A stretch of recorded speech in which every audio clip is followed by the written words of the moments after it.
कहानी। यह उस समय की बात है जब मैं छोटा बच्चा था। मैं रोज शाम को पढ़ाई करने के बाद बाहर जाकर अपने भाइयों के साथ खेलता था।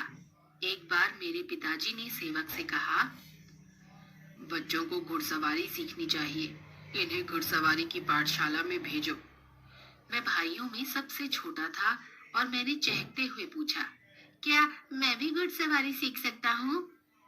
मेरे पिताजी बोले, नहीं, अभी तुम बहुत छोटे हो, तुम गिर जाओगे। मैं लगा कि मुझे घुड़सवारी सीखने दे और लगभग रो पड़ा। मेरे पिताजी मान गए और बोले, ठीक है, तुम भी घुड़सवारी सीखने जा सकते हो, लेकिन इतना जरूर ध्यान रखना, अगर गिरोगे तो रोना मत। जो घोड़े से गिरता नहीं वो कभी घुड़सवारी नहीं सीख सकता। मैंने पिताजी की यह बात गांठ बांध ली। अगले दिन हम तीनों भाइयों को घुड़सवारी की पाठशाला में ले जाया गया। पहले हमने एक बड़े से बरामदे में प्रवेश किया और बरामदे के उस पार एक बहुत बड़ा कमरा था। फर्श की जगह वहां रेत थी और इस कमरे में पुरुष, महिलाएं और हमारी ही तरह कुछ बच्चे थे।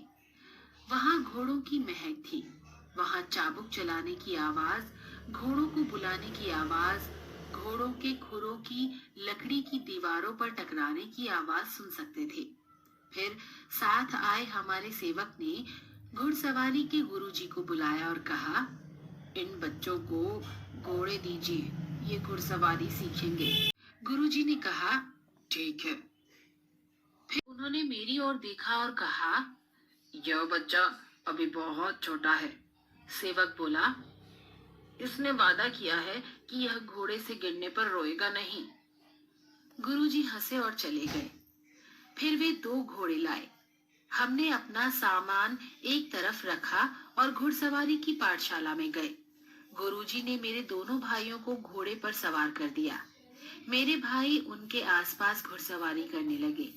पहले वे धीरे धीरे घुड़सवारी कर रहे थे, फिर थोड़ा तेज। अब गुरुजी एक छोटा सा भूरे रंग का घोड़ा लाए।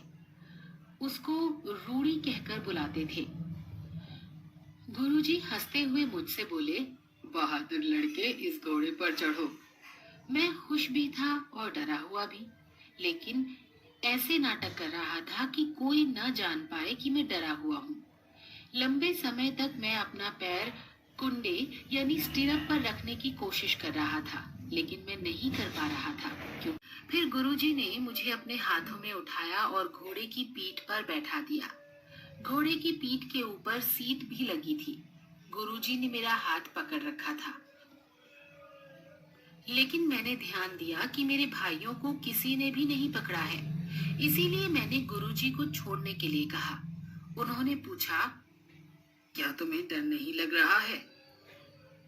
मैं बहुत डरा हुआ था, पर मैंने कहा कि मैं बिल्कुल भी नहीं डरा हूँ। गुरुजी ने मेरी प्रशंसा की। यह सुनकर मैं बहुत खुश हुआ। तभी वहां पर गुरुजी के दोस्त आ गए और वे उनसे बातें करने में इतने लीन हो गए कि मेरी तरफ से उनका ध्यान बिल्कुल हट गया। मैंने महसूस किया कि मैं सीट की एक तरफ फिसल रहा हूँ। मैंने सीधे बैठने की कोशिश की, पर नहीं बैठ पाया। मैंने गुरुजी को बुलाना चाहा, पर बुलाया नहीं। रूड़ी चले जा रहा था और मैं एक तरफ की ओर फिसला जा रहा था। मैं गुरुजी की ओर बार बार देख रहा था कि वे मुझे देखें और मेरी मदद करें। तो मैं लीन थे। रूड़ी उछलकर चल रहा था और अब मैं पूरी तरह फिसल गया। गुरुजी का ध्यान रूड़ी पर गया तो मुझे उस पर न देखकर जमीन पर गिरा देखा। वे दौड़कर मेरे पास आए, लेकिन जब मैंने उनसे कहा कि मुझे चोट नहीं लगी है और मैं डरा भी नहीं हूँ, तो वे हंसकर बोले, बहादुर बच्चे हो ना। मैंने उनसे कहा कि वे फिर से मुझे घोड़े पर बैठाएं। उन्होंने अपनी देखरेख में दोबारा रूड़ी पर बैठाया। उसके बाद मैं नहीं गिरा। फिर मैं हफ्ते में 2 बार घुड़सवारी सीखने आता। इस तरह मैं जल्दी ही घुड़सवारी सीख गया। मैं घुड़सवारी इसलिए सीख गया क्योंकि मैं कभी गिरने पर न डरा और न ही रोया, बस आगे ही बढ़ता गया।